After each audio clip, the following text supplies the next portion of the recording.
the universities need to make them understand. Talk about visa success rate. Like every university itself has a visa success rate with the immigration.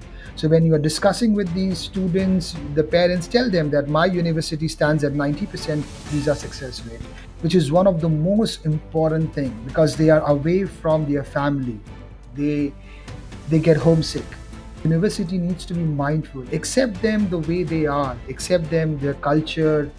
uh, don't make them realize that you are not a part of us. Hi, I am Sashwati Sarkar, and you're watching The Times of India. Visa rejections are rising, traditional study destinations are shifting, and families are now investing in second passports just to secure their children's futures. Meanwhile, New Zealand is emerging as a silent education powerhouse, while students from South Asia and the Middle East are rethinking what they want. To unravel these high stakes trends and offer clarity in a fog of policy changes, I am joined by Mohammad Hussain Bawazir, Senior Higher Education and Operations Professional at Accumen, and a key voice in shaping global education strategy. Thanks for joining us in the show today, Hussain. So, Hussain, my first question to you would be, what academic streams are currently attracting the maximum interest in South Asian and Middle East regions, STEM, business, or healthcare? And how do these trends differ between South Asia and Middle East? Yep. Thank you for having me. Well, in what I see is this: in today's world, to be very honest, students are not just choosing a university or a degree, they're choosing a future.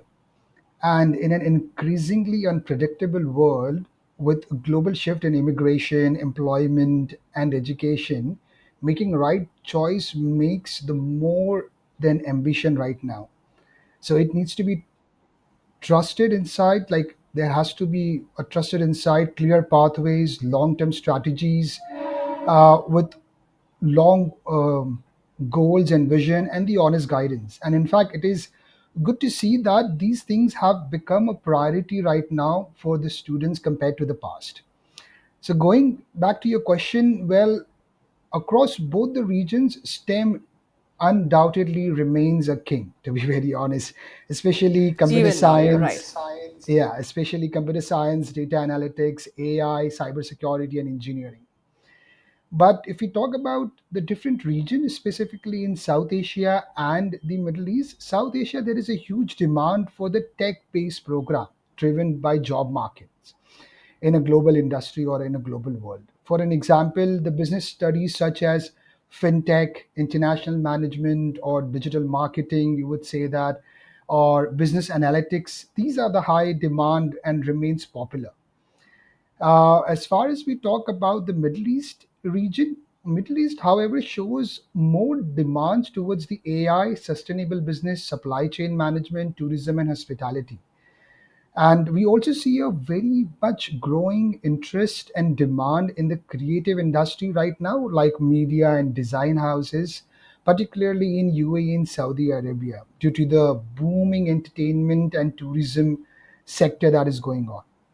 So, just to cut it in short, so while the South Asian students lean towards the career stability, global mobility, high ROI, which is written on investment and migration opportunities, wherein the Middle Eastern students reflect more industry specific needs and regional opportunities. That's how we can basically, in short, differentiate between them. Right. So, as we know, the geopolitical situations across the globe are changing. So are the visa rules and visa and immigration rules, especially in countries like Australia, Canada, UK. So, in this constantly evolving landscape, how, are the changes, shaping student behavior? Are students applying earlier or spreading their options wider? Yes, definitely. It's had a massive impact. To be very honest, these changes have made students far more cautious and strategic, which is a very good thing. Honestly, they are now planning smarter. They are applying earlier than before. They are spreading their options wider, choosing the programs or the courses based on the future employability, which is the key point for the student at this point of time, and diversifying destinations, in fact. If you could Uh, give a few examples of the diversification of destinations as well as the courses, the diversification of, Absolutely, absolutely. Like, say, for an example, in today's world, there is a need of an hour of AI, like the new profession which people didn't heard about in the past. Example, prompt engineer, the one who basically gives the command to the AI chat box and fills in the question. So that's a kind of a future career path. So students are looking for those kind of employability role. It's high in demand at this point of time. Teachers, for an example, employability across the globe. There is a very high demand for teachers across the globe. So students are looking in terms of such kind of programs like sustainable engineering. So earlier we had a basic engineering like a civil engineering or a mechanical engineering. Now it's moving mechanical, towards. electronics, electrical, yeah. Yes, yes. So now they are moving towards more sustainability engineering, which is the need of an hour in terms of the climate change, in terms of the geopolitics and everything. And when we talk about the destination specifically, the diversification of the destination, now they are not locking into one country. Now they are considering at least minimum two or three destination. Now we can see a growing demand for countries like New Zealand, Ireland, Germany. In fact, even Dubai is emerging as a viable alternative due to more stable visa frameworks. In fact, you can see that on records. According to IDP's 2024 research, about 70% of the students from South Asia now shortlist multiple destination when they apply for or when they choose to study abroad. In fact, that tells you that the students are becoming more risk aware and flexible in their planning, specifically with post study work rights and visa success rate changes frequently. So, South Asian students often, I mean, that's what I have heard, often face more visa rejections than their peers in the West and or East Asia. What are the reasons behind this, and what are the most common missteps that you see? Yes, unfortunately, that is absolutely true. I won't deny to that fact. And that's often due to preventable errors and common missteps, such as incomplete or weak financial documents, generic or copy paste statement of purpose or LOI, which is letter of intent. Also, very common is low scores in English proficiency test, specifically speaking and writing. And in fact, one of the most common issues is relying too heavily on unverified and inexperienced consultants, all right, who promised who basically promise students guaranteed outcomes, which is nobody can give the guaranteed outcome, to be very honest, to the student, because it completely depends on Absolutely, how they, absolutely. yeah, it completely depends how they lodge the file there. So, what we would suggest, or what I would strongly recommend, or give a key advice here, is that first, as a student, do your own individual research about the universities, about the course, employability outcome, destination, immigration policies, and in fact, all this information are readily available on the internet in today's digital era. All right, so use the best for yourself. Expose yourself to this particular digital world and get the information as much as possible. Connect with the alumni. There is a very strong network of the international university alumni across the globe. Connect with the alumni of those university when you plan to study abroad in a specific university. Get some insight from them, because these people, alumni, are the best people to give you the insight about the university, because they have walked through the same path what you're going to walk through, right? So who will be the best person to give you the advice who's already walked that journey by themselves? Yeah. Secondly, it's all about, if you still feel little not sure or low on confidence, connect with the trusted advisors, consultants, and good agencies which have a good reputation in their industries. Quite a big names are available in the industry. Do your research and a groundwork about those agencies as well. Don't chase the shortcut. craft a strong and a personalized application and understand the visa intent clearly. Don't just treat that as a paperwork, because most common mistake is that the student usually, after getting the offer letter from the university, they think that visa is just a paperwork. That is not true. All right, it is a reflection of the student's journey and commitment. If any international country is allowing you to come into their own country and ready to accept you, they will first see that how you reflect yourself and how committed you are towards your career and towards your future goal. So these are the things that you need to look at, and these are the few things that the student should avoid and not get into, I feel. Right. Hussein, I've once again, this is what I have observed. South Asian families are exploring backup passports through residency or citizenship by investment programs. Is this trend affecting how students are making their study abroad plans? Yes, absolutely, absolutely. Now, if you actually go to see specifically among wealthy families in the tier one cities like Mumbai, Delhi, Hyderabad, or Bangalore, all right, where they have a good amount of money, they don't have to think about the career or any problems of the futures. These people are pursuing the citizenship by investment options in certain countries like Caribbeans or European nations, which basically gives them the easy access to the global mobility.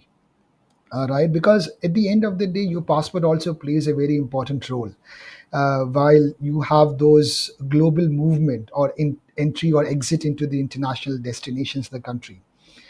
For the matter, for the students, this mean that it is easier access of the visa. All right, now just to give you an example, a country which is having a conflict or a war zone country, a student from that country would have a difficulty in getting the visas based on the passport, right? But someone from the more stable country or quite a developing country would have easy access to the visa and destination. All right, it's still a very niche trend, all right, but it's not a major one. Around 2 to 5% of the market is there for this particular trend, because it's mostly for a smoother transition. And at the end of the day, it's going to take time to grow, and it's definitely influenced the decision making, specifically for the students who want to keep multiple doors open after the graduation. Now let's shift our focus to New Zealand. It's quietly becoming a global education powerhouse. What, according to you, is driving this shift in perception among international students? Why are they favoring New Zealand as their top choice for study abroad destination?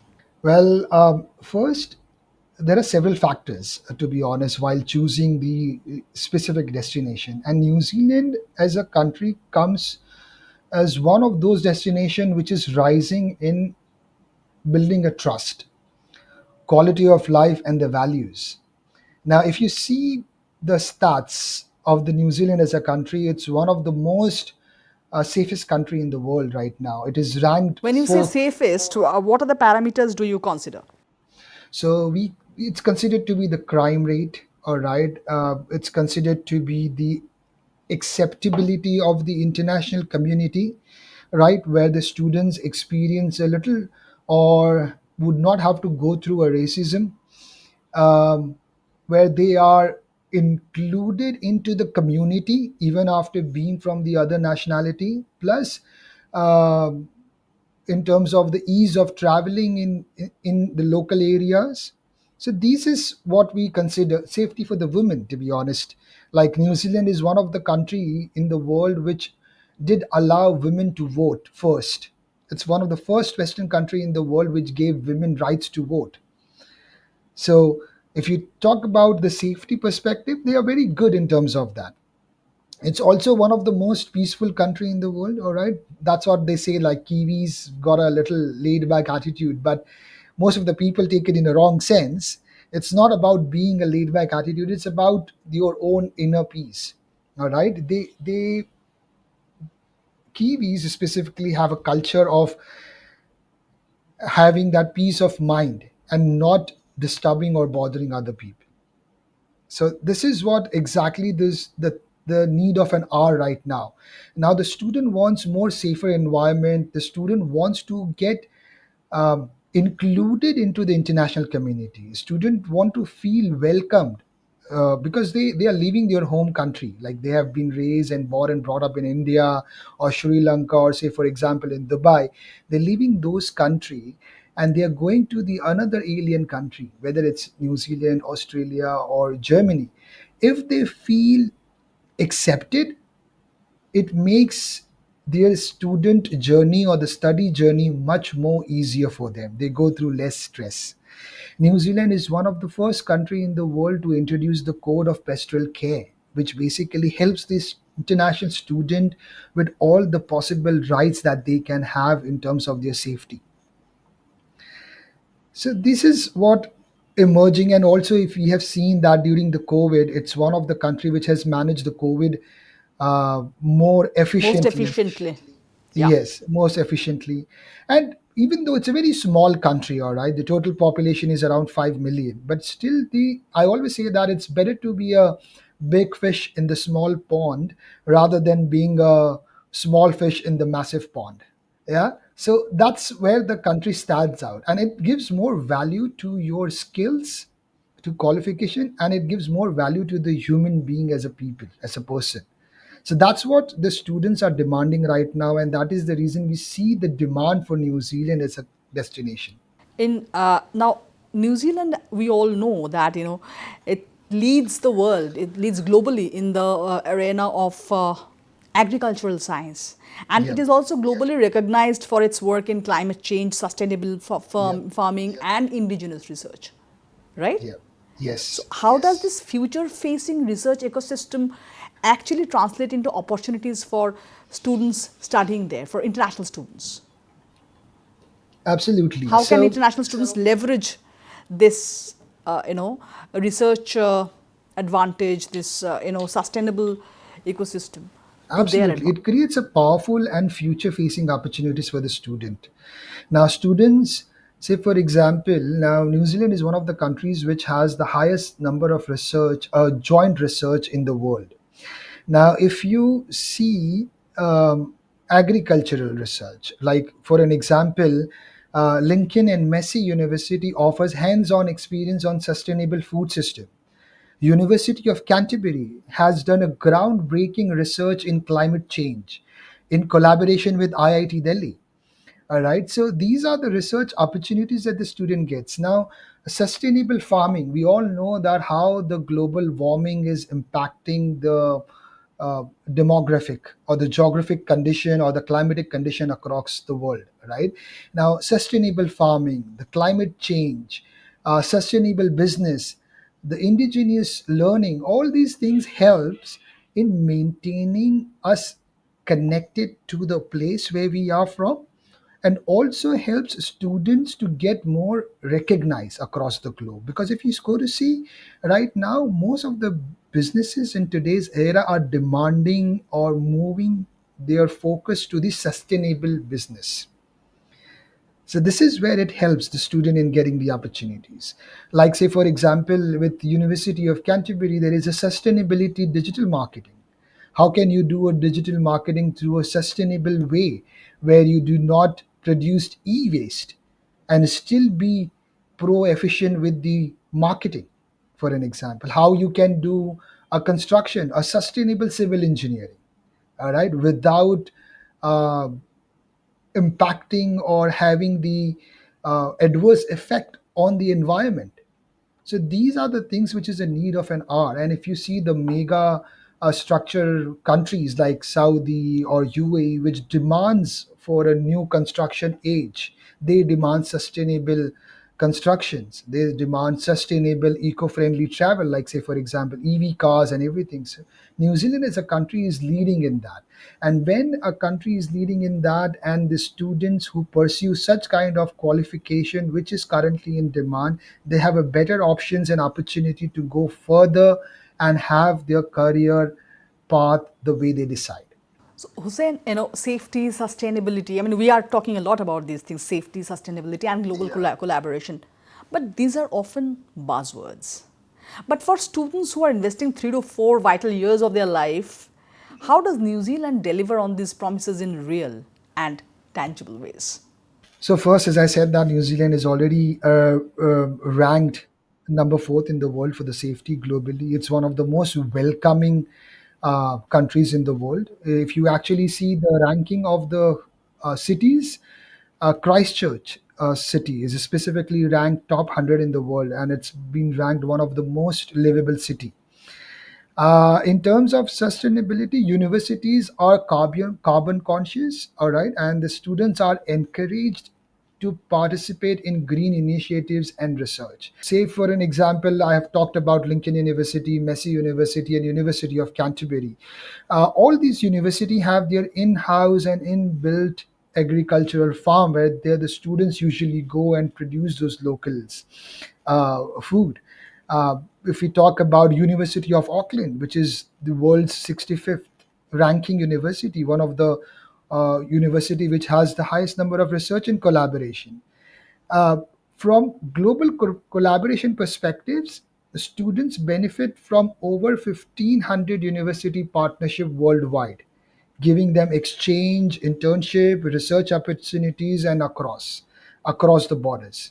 Now, just to give you one small example, like there is a program at University of Canterbury, which is Masters of Antarctic Studies, wherein the students come together across the globe and do the research about the Antarctic.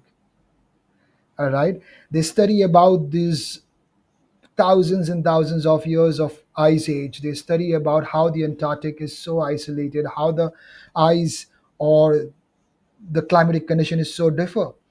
So these are the kind of things that they get into the country. If we talk about the sustainability, if we talk about the safety, all right, they get the accessibility to move around the world. Now, New Zealand passport is ranked number fourth in the world. So, if the ultimate goal of the student is to become a New Zealand citizen, he has an access to more than 190 countries in the world, visa free. So this is kind of the benefit that they get. Plus, a student going for a bachelor's program in New Zealand for 3 years, they get 3 years of stay back. They 3 years of post-study work visa. Somebody who's going for a master's of any master's program, which is basically a level 9 program in New Zealand, they get 3 years of stay back, 3 years of post-study work visa, which is again the demand in the market. Plus, New Zealand has one of the most streamlined and most efficient residency pathways.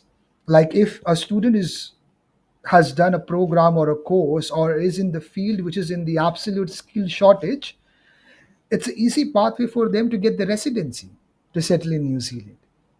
So this is all kind of a benefits, or you can say the ROI, the return of investment that currently the student asks for. They get all those things from this destination. Hussein, you have helped universities craft regional strategies, many universities, right? Well, mostly the University of Canterbury, and my focus is more about the New Zealand as a country.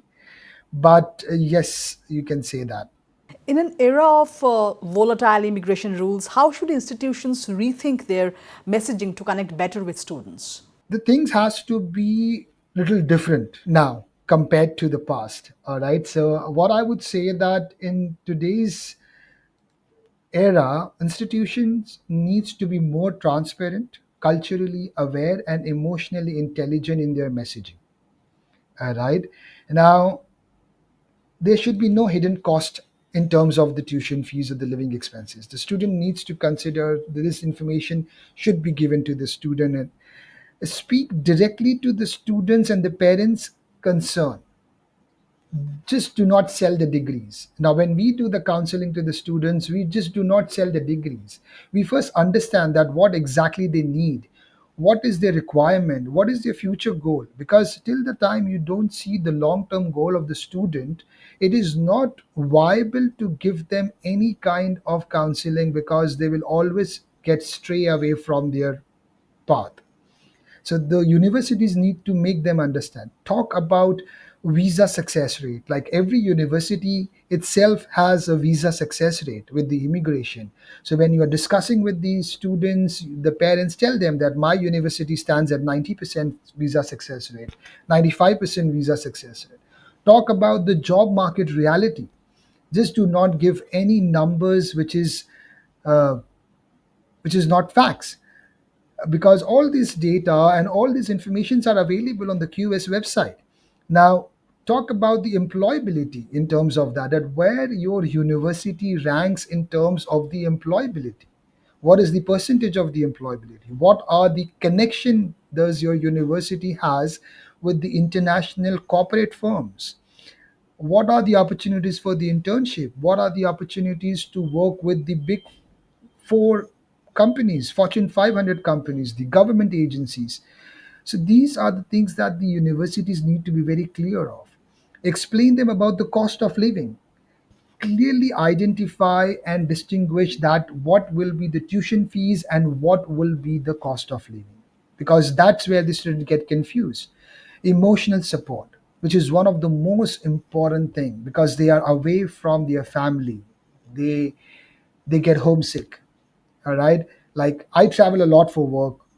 Sometimes I'm traveling almost 20-25 days in a month, and I sometimes get homesick because I like good food, the home cooked food. So just imagine the students who've been raised by their parents for 20-21 years, have been raised and taken care by their mother or father. All of a sudden, they are into a different country doing everything by themselves.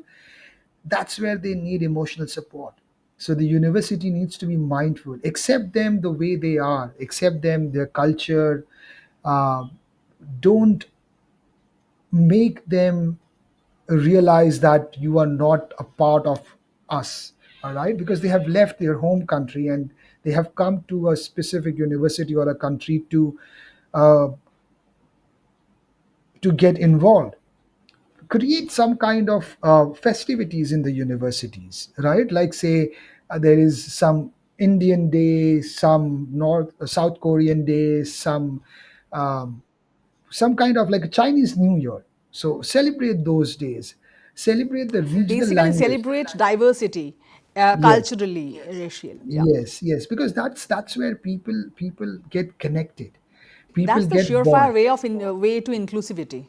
Yes, because that goes a long way, because a good experience of one single student within the university will bring thousand more. All right. And at the end of the day, the work of the university is not to just give the education for the sake of the money. The work of the university is to prepare the future generation to lead the world. So it's all about how we put across and how we treat them. The way you treat the students, the same way they're going to treat the future generation. So it's very important that you have empathy, you have sympathy, and you make them inclusive in everything. Understand them. That brings me to the final question of this very insightful discussion. What, according to you, should parents know, but they often don't, about planning their child's study abroad journey, starting from visa timelines to financial preparation and post study options? Well, I'd say three things. All right. If you have these three things, everything falls in place, to be honest. Okay. So, first, start early. The ideal time to start deciding that which university you want to go for, or or which country you want to go for, is anywhere between 12 months to 18 months before the course start date. All right. This gives them time for test preparation, course research, and financial planning, because majority of the countries in the world would look at the finances very seriously. All right. Because current geopolitical situation happenings, the money moving around globally, so it's a very strict thing in terms of the financial planning. So students may need to have at least 3 to 6 months of funds in their bank account or in the sponsor's account. So that's where the starting early makes a very first and the basic impact. Second, visa rules matters. All right, it's not a paperwork. I've said that in the past and I'm saying it again. The student need to show that they have a genuine intent, strong documentation, their commitment towards the future. All right, they need to avoid shortcuts. They don't need to do any over promises. All right, be very true, be honest, and do and give their best. All right, and last but not the least, look beyond the degree. Okay, because in today's world, the best of the best universities like Harvard and Oxford are also not able to guarantee you the jobs at this point of time because of such a volatile situation. All right, so look beyond the degree, think about the post study work rights, research about the local job markets, research about the residency options if in case you plan to settle in that country. All right, if you don't plan to settle in that country, research about that, what is the demand of a program when you return to your home country. Will that give you a raise? Will that give you a senior management job? All right, good course in the right country can open a life changing pathway. Trust me on that. And when the child leaves and works after the graduation, that creates a lot of opportunity. And one more thing I would like to add, let the student decide for the Indian parents, because let the child decide, because the decision of studying abroad is very heavily influenced by the Indian parents. We do understand that it's the dream of the parents for their child to go abroad and do the amazing work that they want to. Everybody have their idol as Satya Nadella, Sundar Pichai, right? But out of 1.3 or 4 billion people, not everybody is going to become Satya Nadella or Sundar Pichai. Yeah, so they need to be very, very open for the fact. Let the child decide, because it's the student, it's the child who's going to go through that journey, take all the brunt of being away from their home country, and it's the struggle of the student all alone. Even though the parents are supporting financially, parents are supporting emotionally away from being the home country, but let the student decide, let the child decide what they want to do. Thanks a lot for such a meaningful conversation, and also lending, a very, different lens to the way we look at studying abroad. Yeah, yeah. Thanks a lot for all of that.